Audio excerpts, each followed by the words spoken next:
yang oposisi jadilah oposisi yang sehat, namun yang di dalam pemerintahan juga harus bekerja sama untuk menjawab berbagai tantangan. Jika Anda melihat perkembangan yang terjadi di rumah transisi sekarang ini menuju ke arah membangun pemerintah yang kokoh begitu, Anda melihat bagaimana prosesnya sejauh ini? Ya, ini kan tradisi baru ya dalam perpolitikan kita bahwa Pak Jokowi JK itu merintis sebuah jalan yang menurut kami itu sangat bagus. Artinya beliau ini akan membentuk pemerintahan dengan mempersiapkan secara matang. Rumah transisi ini kan baru dibentuk sekarang. Artinya ketika jelang pemerintahan baru ada rumah transisi, disitulah semua persoalan itu akan digodok. Persoalan di rumah transisi pula ada dipetakan persoalan-persoalan yang harus diselesaikan ke depan.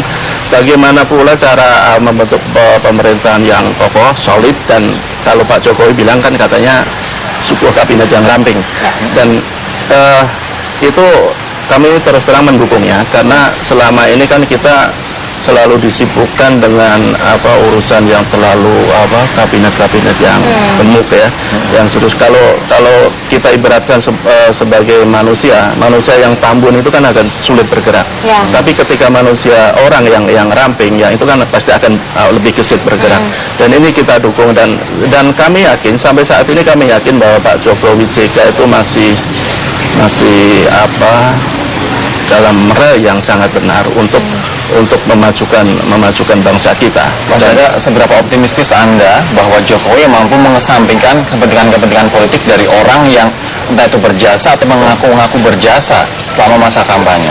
Nah itu sebuah tantangan yang sangat besar buat Pak Jokowi ya. Kan selama ini kan Pak Jokowi itu datang sebagai figur yang sebagai figur pemimpin yang lain dibandingkan pemimpin-pemimpin sebelumnya.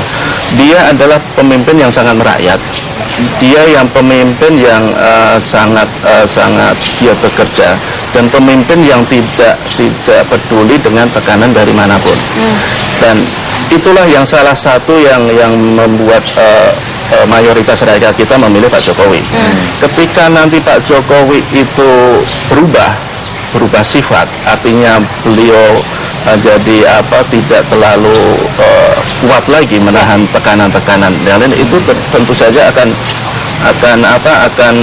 membuat rakyat itu agak menjadi kurang simpati.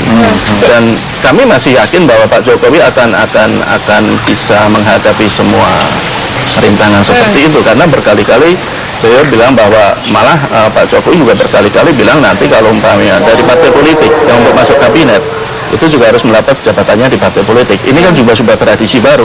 Dan mudah-mudahan ini tidak hanya sekedar retorika, tidak hanya sekedar pemanis untuk menarik simpati, tapi betul-betul keluar dari hati nurani yang paling dalam. Yang diharapkan tentunya adalah konsistensi dari pemimpin yang sudah terpilih, presiden dan wakil presiden. Tapi juga penting sebenarnya, Rory, untuk kita masyarakat untuk menjadi pengawal, bagi yang pendukung menjadi the biggest kritik juga ya bagi pemerintahan yang akan datang. Jadi tidak asal memberikan jalan tol saja, tapi juga kita mengawasi dan juga mengkritisi apabila ada melenceng dari tahunnya. Terima kasih Mas Ega atas waktunya pagi hari ini. Dan itu adalah akhir dari bincang, bukan ya? Akhir dari editorial Media Indonesia, namun bukan akhir dari bincang. Karena kita harus kembali ke tempat duduk yang awal untuk bergabung bersama dengan kita akhirnya. Terima kasih Mas Ega.